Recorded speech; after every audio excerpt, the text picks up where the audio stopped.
we are going to take a human being as the starting point. What is the karma inside a human being? What different types of karma there are?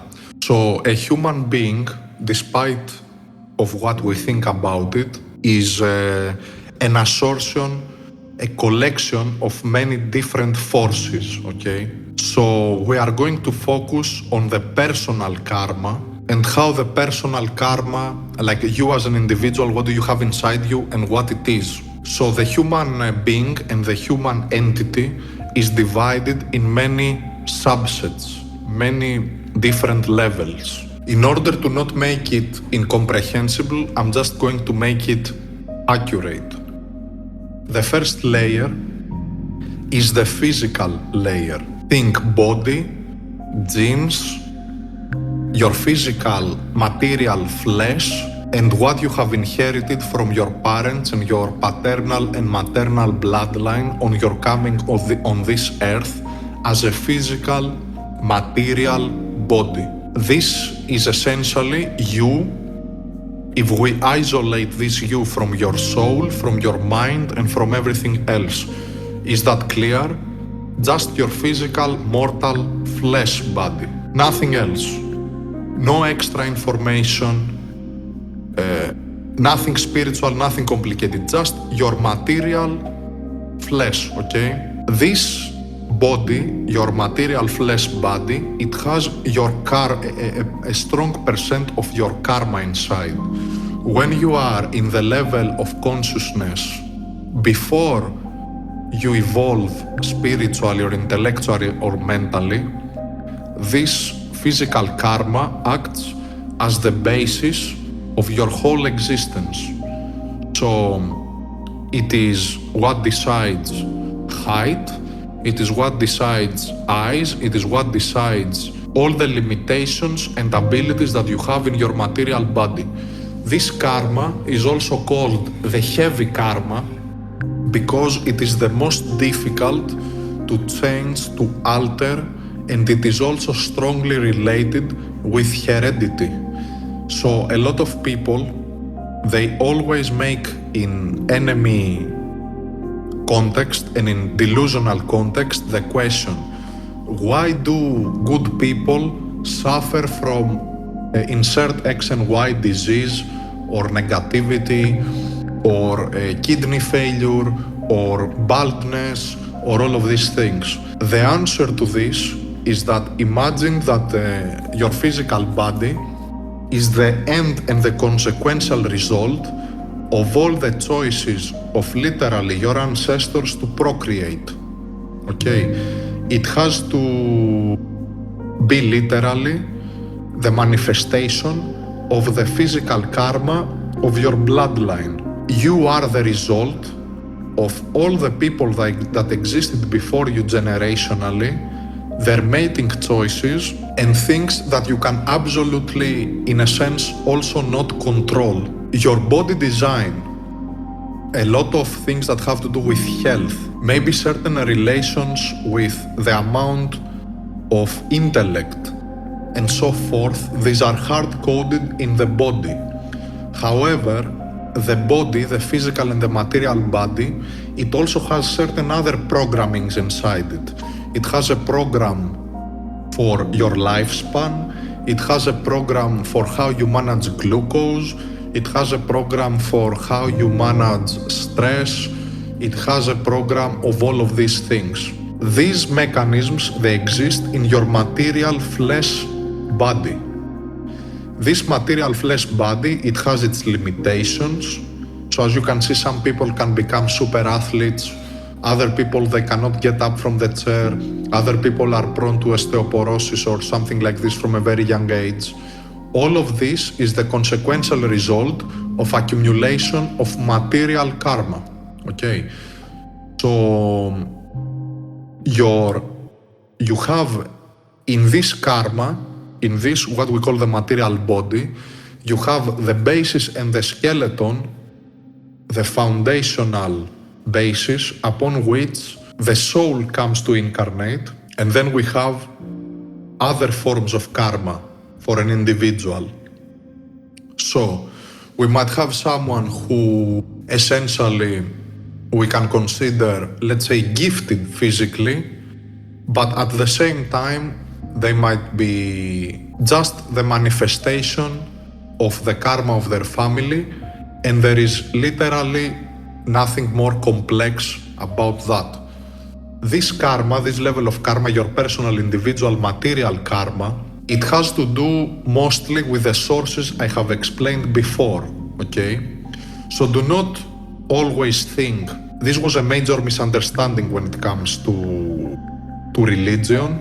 A lot of people seem to give too much credit to the material karma, because of course we are all material entities, okay? When you are an andropod and you do not meditate and you have not unlocked your chakras and you have not essentially opened up your soul, what happens is a very simple process. Your physical body also has your natal chart. This is why we take it on the moment of birth for this person. And this karmic chart that you have is strongly also related to the physical karma that you carry in your body. Does that make sense? So I don't want to confuse anyone with this terminology, but let us say that the physical body is primarily affected by physical laws. So if someone punches you in the face, your eye is going to become blue. If you go to the gym, you are going to grow muscle. If you have balding genetics, you will start losing hair. If you eat, you will produce energy. If you eat certain foods that are applicable to the model of your body, like to your physical constitution, they will be good or they will be bad for you. All of this has to do with the physical karma, like who you are physically, as a piece of flesh, for the most part. Now, as we have said about astrology, astrology defines for a very large portion also how the material body is going to present itself. This is why you find in astrology that a lot of people, for example, if they have Scorpio stellium, they have different eyes. If they have a lot of Gemini, they can be very thin, more agile. It affects the constitution, like they have piercing, alluring, and let's say sometimes they say very erotic eyes, very passionate eyes, Scorpios. So all of this, your constitution in the natal chart, it contains 4 elements: water, earth, air, and fire. These 4 elements, they are foundational blocks of all existence, but their interplay is more strongly manifesting in the material world. So your personal karma, your physical karma, is a large aspect of your karma. It is your genetics, your predispositions, all of that. So having understood this, when something is born, it is affected by universal laws, planets, and by the forces of 4 elements, and it adjusted itself based on the blueprint, on the data and energy that you carry. This data and energy, this data and energy is literally your genetics and the energy that you carry as a biological life form. Like sex in the material realm is also an energetic exchange that results, if aimed to that end, to produce offspring. Okay, so we mix 2 different forms of energies, and we create material energies, and we create a progeny, a next generation, another entity. So a lot of people, they appear to be very confused on this, and oftentimes they ascribe physical karma as conflated with other forms of karma that we are going to discuss now. So you will have to understand, a lot of people, for example, they tell me, so I meditate a lot, I have purified my soul, I'm very advanced, but I still have allergy, I still have this, I still have that. You can be the most advanced person on the planet, but if you do not work to improve your health and work in the best way with your physical blueprint, you are not going to have a miraculous existence in your material existence, in your material form, okay? This karma of the physical body is a very heavy type of karma.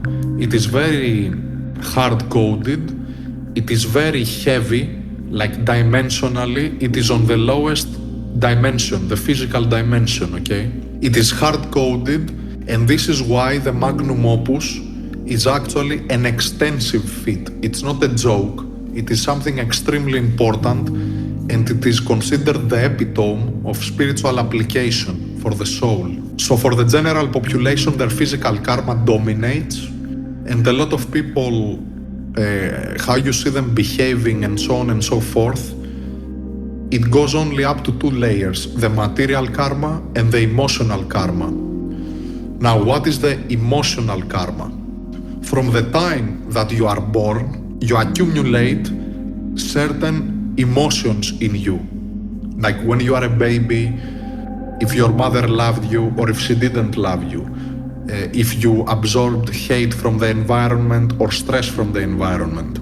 All of this karma is a second subsequent layer that is on top of the physical karma. Does that make sense? It is one more layer in you. So there we have the second layer, which is the emotional layer, and it has to do essentially with upbringing, with experiences, with things you have absorbed in childhood, with emotional constructs in your mind, and with logical constructs in your mind. On this layer, it communicates closely with the physical layer. Now we go to the other layer. This is the intellectual layer, which is one layer on top of it when it comes to the individual. The intellectual layer is not the first layer because the intellect, like the ability to reason and to have logic, it presents itself later in your life. When you are 3 years old or 4 or 5, you have some intellect, but it is evolving. It is not yet formed. So it's like this is an additional layer. This has to do with logical conclusions, it has to do with your belief system, it has to do with your political beliefs, it has to do with your language, it has to do with everything that you can understand corresponds to the logical and the mental realm. Is this clear? So we already have 3 layers, and these 3 layers, they all correspond with one another, but they are not all the same with one another. Like they are interconnected, and they are interconnected through your body also, because you have an emotional aspect inside you, you have a logical aspect inside you, and then you have the physical body, which affects both, but it is also simultaneously the central control panel for these 3. And all of them, they have a different, in some cases, direction, and they all have a different input, and they also can give you a different output.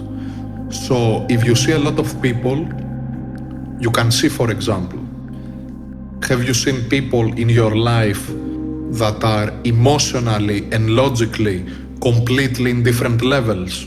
Like they can be extremely intelligent and they can be emotionally like 3 years old, or they can be super athletes physically and they can be very stupid or very emotionally mature or have a very high emotional capacity and a very low logical capacity. This is because these 3 types of karma, they interact with one another, but at the same time they are separate forms of karmic input, okay? Then we have, on top of these 3 layers, I'm not going to complexify it, I'm just gonna keep it very simple. I'm just gonna say the soul, okay?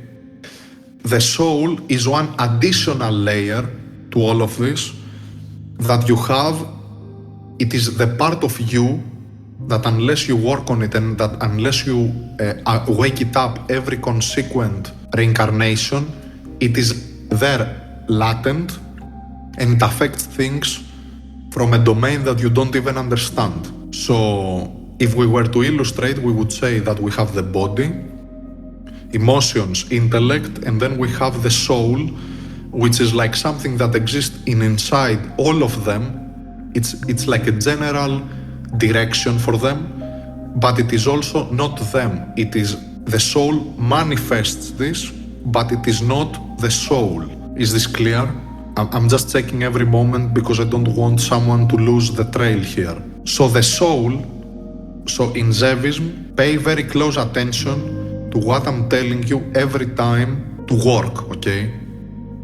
In Zevism, I tell you constantly, work on your body, aka training, etc., etc. I always have told you to use your intellectual faculty, reason, so on and so forth, your intelligence, study, read. This trains your intelligence. It betters your karma in this area. The ethics and things like that, they stimulate both the logical and the emotional aspect of yourself.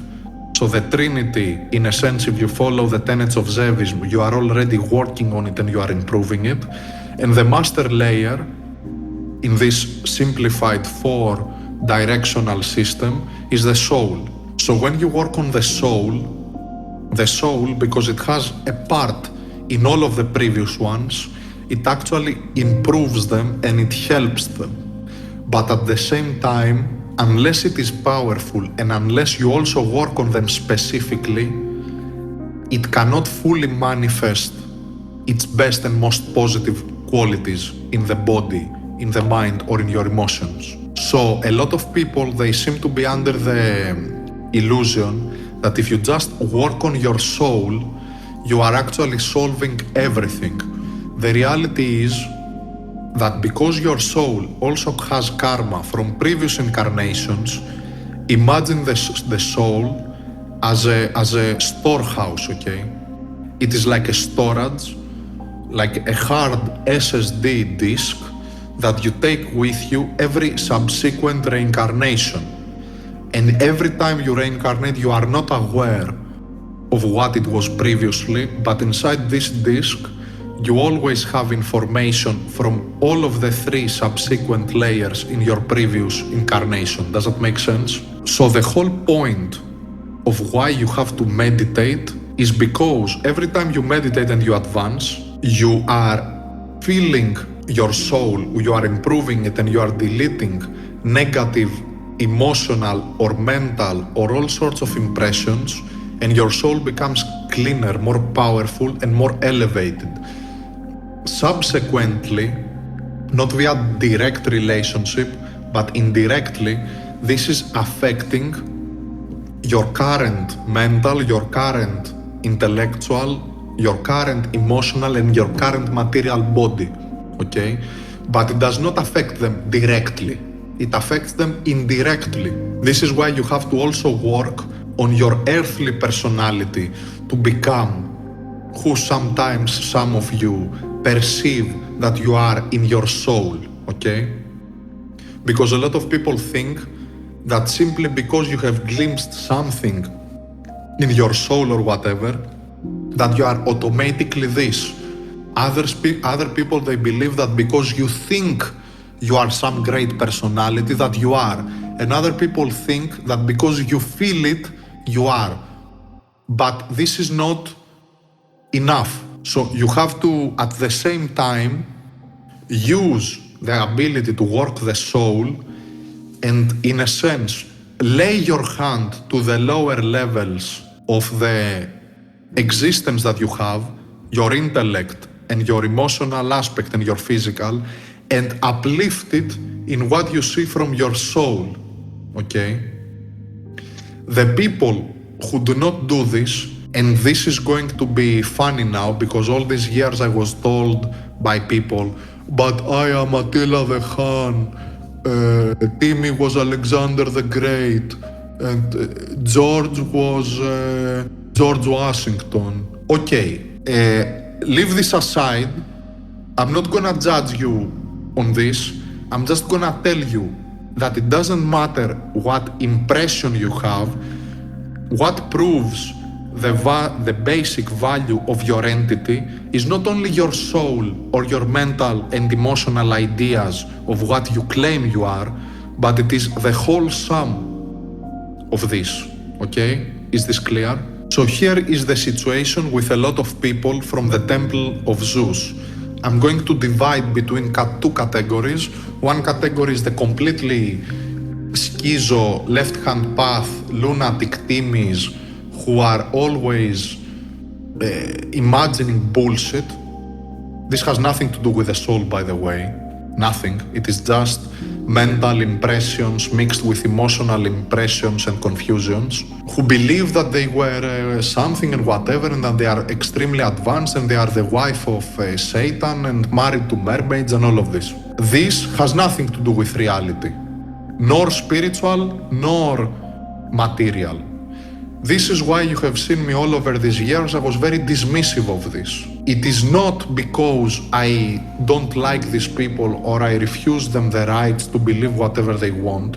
It is because simply when there is a soul so powerful around these other temporary, let's say, clothes you wear, consider the body a cloth for the soul, there is absolutely no way that this body is going to be just watching anime pornography all day, and you are going to be too lazy to translate one page to save the future of mankind or something like this. There is no way you can have the soul of George Washington, for example, and you are basically so lazy that you can't get up from the chair and talk to a girl or something. Why? Because the soul would be so powerful that it would overpower you, in a sense, and it would of course have accommodated itself into a proper vehicle, aka your body, and the volition from inside your soul would be so strong that you would not be falling on small predicaments if your soul was extremely advanced. Okay? Is this clear now? Like, I'm not trying to hurt anyone emotionally. I'm just telling you the truth here, because I have to tell the truth also to myself and be self-critical here. Okay? So here is what happens. So when you meditate, depending on what kind of meditation you do, you are affecting 1, 2, or more layers of this. Okay? For example, why yoga is very much advised in the temple of Zeus to do yoga? Because yoga engages at the same time and benefits your physical body, your mind, your emotions, and your soul at the same time.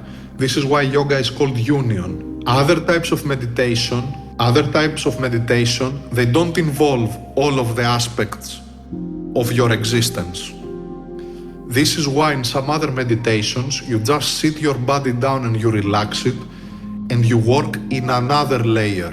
You work mentally and emotionally, in imagination and so on and so forth, with soul, like chakra work, meditation, and we go to the last aspect of the awareness section. So your awareness is like, let's say, the core of your consciousness that exists inside, imagine it like a dot, inside all of these other interclocking circles that I have told you before. Can you imagine it like this? And also I can't paint like a quick diagram here. Like I wanted to paint it like something, but I'm a very bad painter in general, so if you see it painted by me, you will develop schizophrenia, because I'm really bad at painting. But anyway, so you have all these interclocking circles, that is your existence, and in the middle you have your consciousness, your conscious awareness.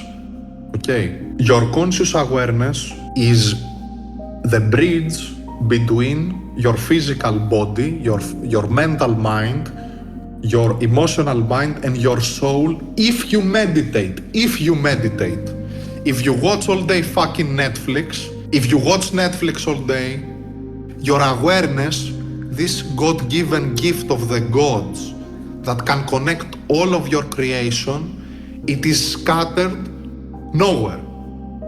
Okay?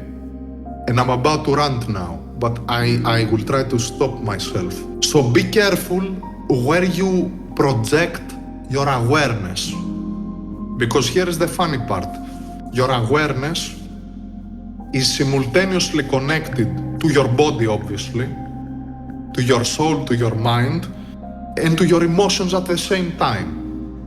This is why I also tell sometimes fuckwits in the forums, and I love them a lot, I truly do, to not dwell and focus on negativity and what happened with Israel and that type of stuff. Because it's like when you direct your consciousness, your awareness to something, you are in a sense affecting yourself already by it. I know this sounds extreme, and what does that mean? That we should not look at the news or what is happening in the world? No, but you should limit your exposure to nonsense. Here is also where the case comes for the awareness meditation. Let us say that you meditate a lot, you meditate extensively, you empower your chakras and all of this, but you are not aware of it. Pay attention now, please pay attention. If you meditate and you are not aware of it, you are not connecting your mind and your emotions and your body to the work you do on your soul. Does that make sense? If you are not aware, like if you just do meditation and you are not there, you are not affecting as much as you could by proper awareness. So if you do the meditations and you are not focused at all, like you literally have, I don't know, a movie playing and you just vibrate on the air, the vibrations, they still work, but they work 30-40% of how much they could work if you were actually focused on it, okay? So the awareness section is supposed to build this bridge. Now, having made a general quick touch on the karma, I think everyone understands that there are different layers to it. So when there are different layers, the Zevist has the privilege of existence to have access to the fourth layer if they work, okay? If they work spiritually and if you work with meditations with yourself, you are actually able to tap into the highest level of karma, which is your soul. The Yehubor is always trying to preoccupy humanity from never focusing on the spiritual, never knowing it exists, let alone living a life where people can have even 40 minutes a day to meditate. If you pay attention, all of the material system of the world, it is designed to have you running like a hamster in the wheel all the time in order to never have time to evolve intellectually, emotionally, physically, in many cases, or let alone spiritually, okay? So it's like, this is why we say sometimes we equate reality with the Matrix. Because in the end of the day, a lot of people spend all their lifetime without evolving. I'm not gonna say in the most important aspect of the soul, but not even on the other ones. When one is consistently in Yehubor mindsets, their consciousness and their already mini and small awareness, it gets drawn down. Like what people ask you when you meet them outside. What did you eat? If you had sex? If you slept? If you ate? And if you had a shit? And if you watched the news about Jeffrey Epstein or about what is happening in Iran? All of these stimuli, none of them is evolving you in any fucking way. If you pay attention to it, food, sex, and training and material things help you. If you focus on your work, it helps you. If you focus on bullshit news about Jeffrey Epstein and if Bibi Netanyahu did this or that, does that really evolve you anywhere? Like, I honestly ask you, does that evolve you? Did you grow your soul or your personal power that day? If you spent 5 hours reading about anything, did that evolve you? If you cry on Twitter and you write mean comments to other people about what Yehubor is doing, is this evolving you? It is not evolving you. So, what did I do?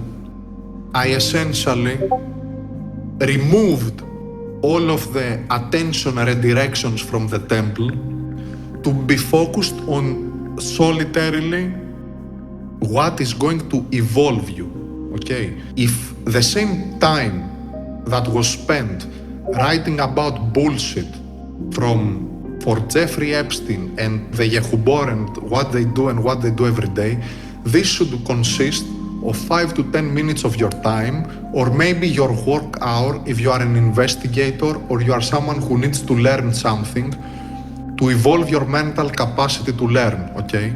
But when it becomes an obsessive compulsive situation where you wake up every day and you want to consistently get into this worthless spiral that does not grow you nowhere, all your energy is being fucking wasted. And this is exactly the reason, ironic as it might sound, that the Yehuboric is always creating some sort of dramatic event on the planet in order to keep all the people preoccupied with it. Have you noticed this? That they always do something like World War, Jeffrey Epstein, war with Russia. Except all of this is essentially something that terrifies people. It takes them away from hope, from belief in the future of mankind. It distracts them for many hours a day to watch bullshit and to watch nothing that evolves them. And it puts them in a cycle of complaining, of crying, of feeling like victims, of being worthless, of, all of this death spiral. So any limited awareness they have, it is also focused on negativity. However, the reason the gods gave you a mind with awareness and consciousness was not to focus it all day on negativity, because when you do this all the time, it clearly affects you. If you look at people outside and you ask them, is the situation in the world right now good? You will see that they are depressed, you will see that they are hopeless, you will see that they read all the bullshit news every day that AI is going to replace them and kill them and so on and so forth. And they are filled with dread, terror and fear. And what limited awareness they have is redirected to feed always the bad and the evil scenarios in existence, okay? So as a Zevist, you have to take back your awareness and redirect it in 4 domains. Physical, your physical existence, your physical health, your physical family, your physical job, your physical development, your physical growth.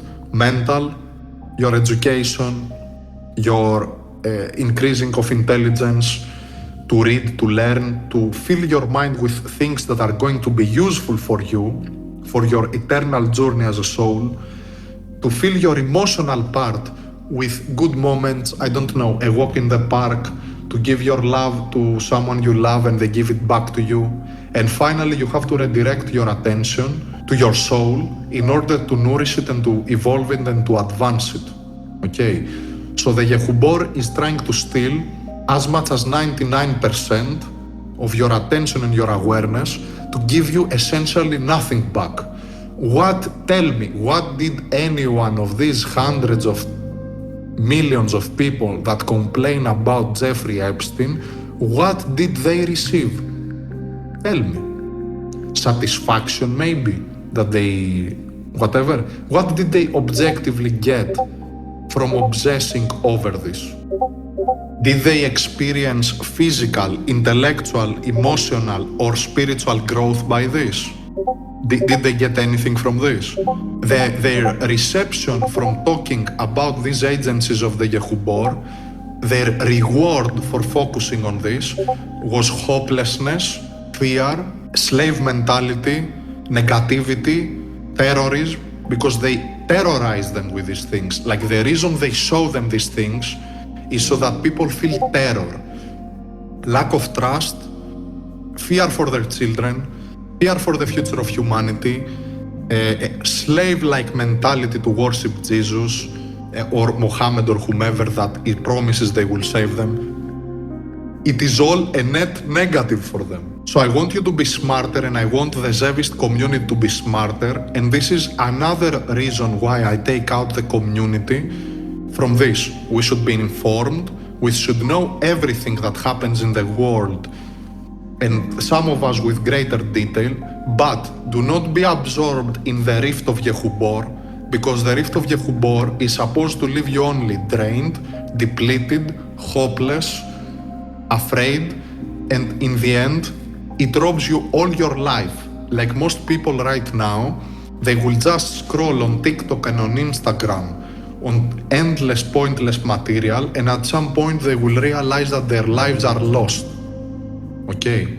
So don't be these people. Finally, I want to make a final comment since we have talked about karma, and sorry if I took it a bit too far. So pay attention to this, because your personal karma and what you will do in your existence depends on this. You cannot control completely your physical karma, nobody can, but you can definitely control your intellect, like where your mind is, you can control this, and you can also definitely control your emotional asset, what you have inside emotionally. You can control this if you have strong awareness and a strong soul. Finally, Zevism gives you the privilege of being able to control your soul. So it is the reclamation of your stolen soul. How do they steal your soul? By essentially robbing your awareness, poisoning your body, and I don't know whatever else, okay? So in order to restore this, Zevism gives you the gift of being able to approach your soul, redesign your mind, and eventually also rectify your emotions, and finally to do the best for the most persistent aspect, which is our material body.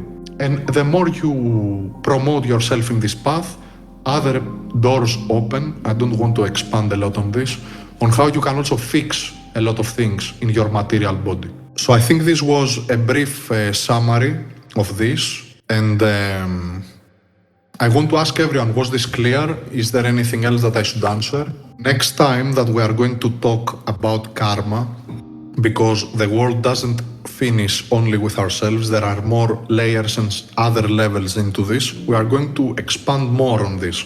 But for now, remember that your primary reason, I don't want to promote hyper-egotism, but I want to tell you that your entity is extremely important, okay? Let me also comment on two more things to bring your attention on this as well.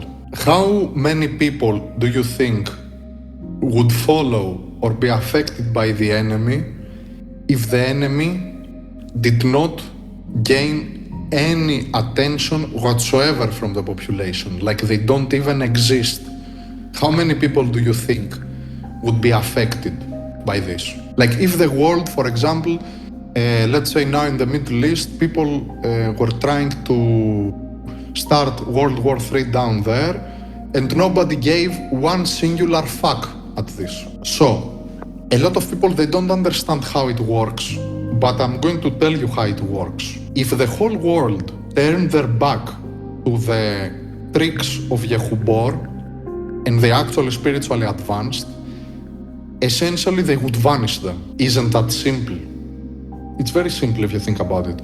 It's like you rob all their sources of how they manipulate society. So if people focus themselves on a higher example for themselves, or they focused on other things, nobody would actually give a damn about all these Yehuboric activities. And what would be the result of this is that these groups that are in the force of Yehubor, they would essentially self-implode. They would not be able to force other people to participate in this.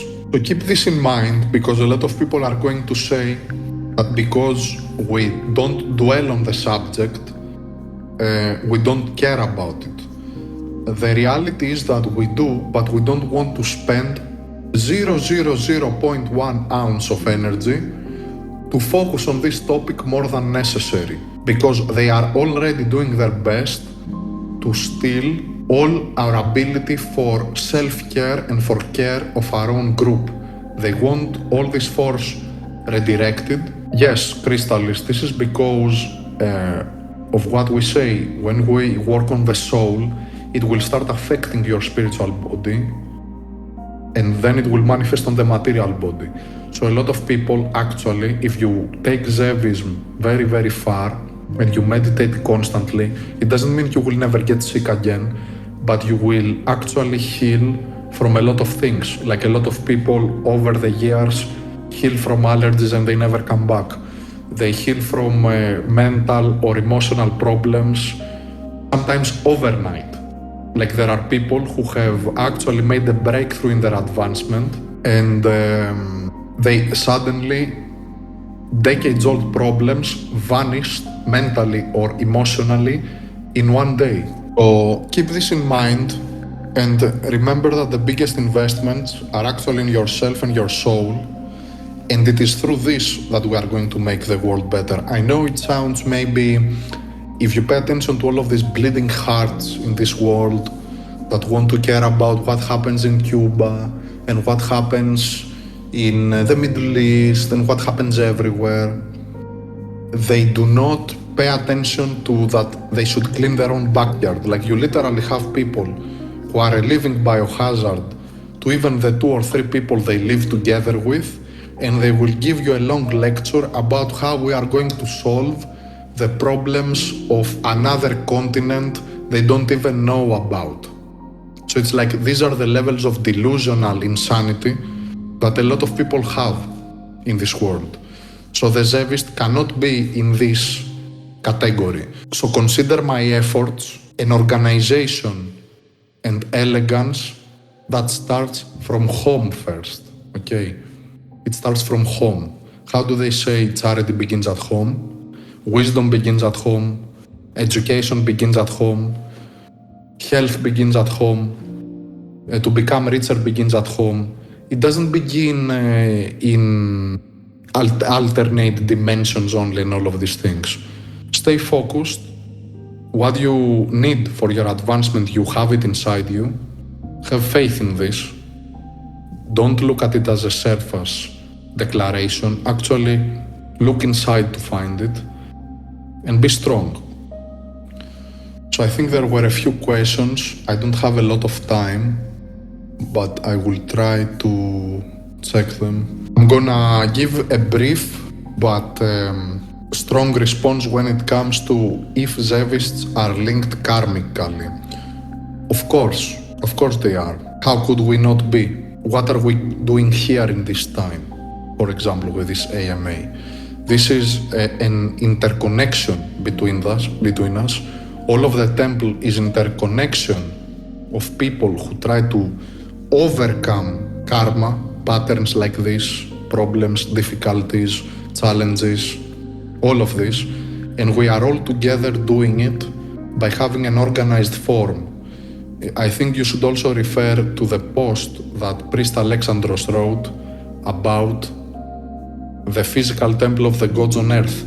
This is why in the last years you see that we are showcasing why it's so important to have a temple. If this ecclesia or temple does not exist, we cannot have the formation, education, guidance, and everything else that we need to proceed as a unit. And here is the good thing when you have a unit. When you are solo and you are completely alone, you can only do that much. The good thing when you have a community of evolving individuals is that when they pool their efforts together, they can actually lift everyone many layers forward without this person having necessarily to suffer for it. But at the same time, in order for this to happen, one has to be allowed and allow themselves to partake in the process of evolution. Like they have to actually come here with an open mind, you know? And this is why sometimes it becomes sad for me to notice that so many people just pointlessly resist.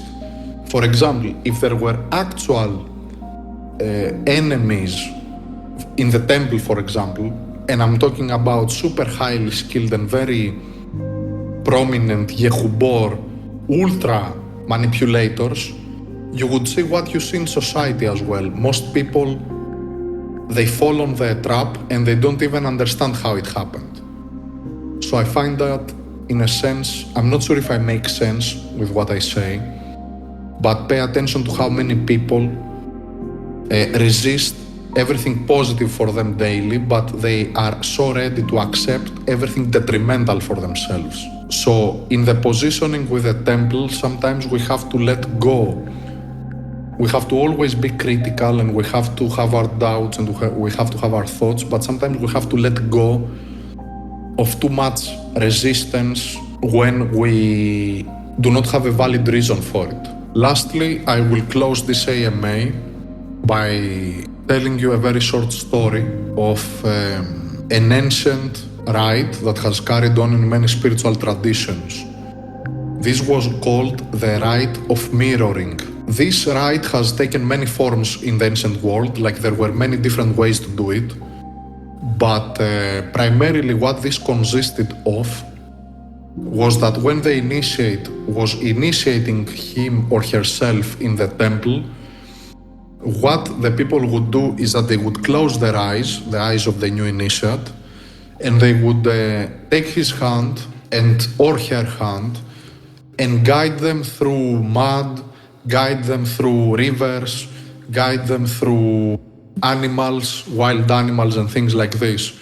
The newer initiate had to close their eyes and to show trust to the person that is guiding them, who was, for all effects, a more evolved and an actually initiated person in the mysteries. If they attacked, if they run away, if they take off the blindfold, if they complain too much, like, where the fuck are you taking me, you are going to kill me, blah, blah, blah, they judge this as a form of weakness and not being able to restrain your doubts. Does that make sense? Is it clear what I mean? So it didn't mean that you didn't have doubts. You truly had a lot of doubts. You would hear dogs barking. In ancient Egypt, they would put you in a pond with alligators, and you would know that there are alligators in there. And there were many tests like this, with loud sounds, pushing you, you might fall on the ground, things like this. And when your eyes were closed, you might have assumed that this was some sort of mockery to you. So after this little trip concluded between the new initiate and the older initiate, then they took them in front of a mirror or in front of a river. And they would put their head in front of the mirror or in front of a river. And they would tell them, are you ready to see who is your worst enemy? And the initiate would naturally, after all this terror they have underwent, imagine that they have heard alligators, they have heard wild howling dogs, they have fell down, they have been completely confused by stimulus. They would put them in a stage of fright and then ask them, do you want to see now the final and worst enemy you have? And they had to answer yes. If they answered yes, they literally just opened their blindfold and they would make them to look in the mirror and they would make them to look at the reflection of their own self in the water. And this is where they understood that there was no real danger, but the danger of mistrusting, the danger of uncontrollable fear and panic, and the danger of not believing in what they chose, the path to initiation. This is High Priest Hooded Cobra. Thank you very much. I send you my heartfelt thank you for being together today. I hope you have enjoyed the AMA and see you soon.